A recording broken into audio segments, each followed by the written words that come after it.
si Princess Castro at narito ang mga napapanahong balita. Nagpugay si Defense Secretary Gilberto Teodoro Jr. kay Director Baby Ruth Villarama para sa pagkilalang natanggap ng dokumentaryong Food Delivery Fresh from the West of Philippine Sea sa 2025 DOC Edge Festival sa New Zealand. Pinuri ni Teodoro ang pelikula sa matapang nitong paglalantad sa karanasan ng mga Pilipinong mangingisda at sundalo sa West Philippine Sea sa gitna ng maling impormasyon sa rehiyon. Ang dokumentaryo ay ginawa ng Voyage Film Studios upang itampok ang tunay na sakripisyo ng mga nasa unahan ng sigalot sa karagatan. Sa paghahain ni Senator Christopher Bongo ng ikalawang set of priority bills para sa 20th Congress nitong Miyerkules, ay kanyang idinagdag ang Magna Carta for Barangay Health Workers na karugtong ng unang panukala na Magna Carta for Barangay Officials na kanyang unang inihain kamakailan. Naritong ulat. Nararapat na kompensasyon at karapatan para sa mga barangay officials ang patuloy na ipaglalaban ni Senator Christopher Bongo. Ito ang kanyang tiniyak nitong Miyerkules kasabay ng paghahain ng kanyang priority bills para sa 20th Congress. Hindi po ako titigil na may sa batas po ito. Galing po ako sa baba. Alam ko po ang trabaho ng isang barangay officials. Ang hirap po maging barangay captain. Sila po yung pinaka frontline basic services.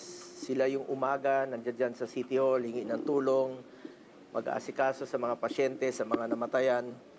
Tapos kulang yung kanilang sweldo. Maliit ang sweldo ng mga barangay officials pag maliit yung ira nila. Ito ang naging pahayag ng senador hinggil sa ilang taon ng pakikibaka ng mga mambabatas sa panukalang Magna Carta for Barangays. Anya, below minimum wage rin ang kinikita ng iilan, habang cash allowance lamang ang natatanggap ng iba gaya na lamang anya ng mga kagawad. Bukod sa mga barangay official, ay inihain din niya nitong Miyerkules para sa second set ng kanyang priority bills ang Magna Carta for Barangay Health Workers. Tuloy ko rin po i-file itong Magna Carta for BHW para meron silang allowances or compensation and security of tenure na para sa mga BHW na naglalakad sa init, ulan na nagsiservisyo sa atin. Panahon ng pandemya, hindi natin mararating itong narating natin kung hindi dahil sa kanilang sakripisyo.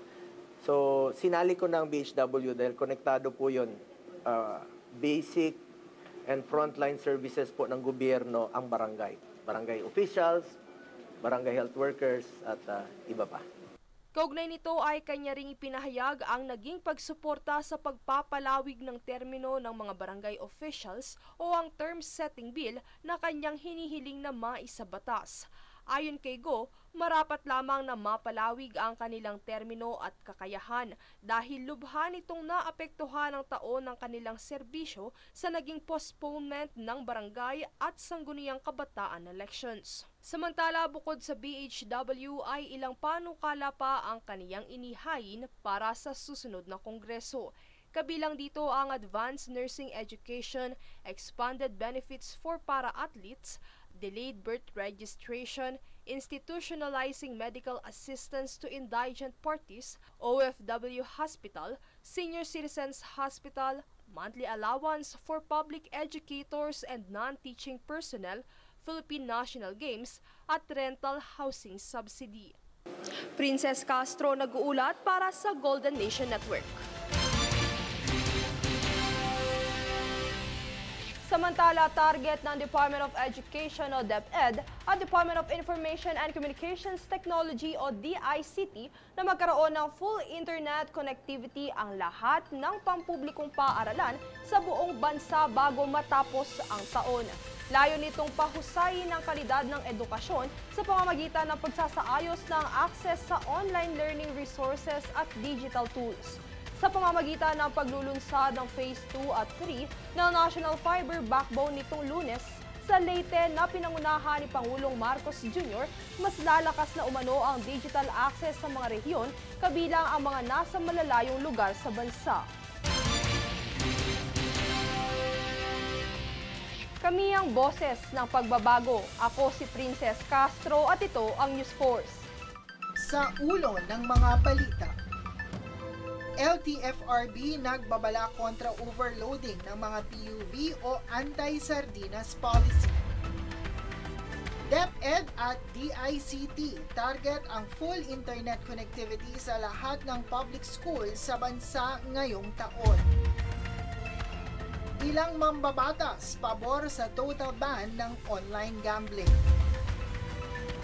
Karapatan ng barangay officials at BHW patuloy na isinusulong ni Senator Bongo. Trump nag-issue ng mas mataas na taripa sa 8 pang bansa. Patas at pantay na balita, komprehensibong ulat para sa pulso ng masa. Ito ang News Force.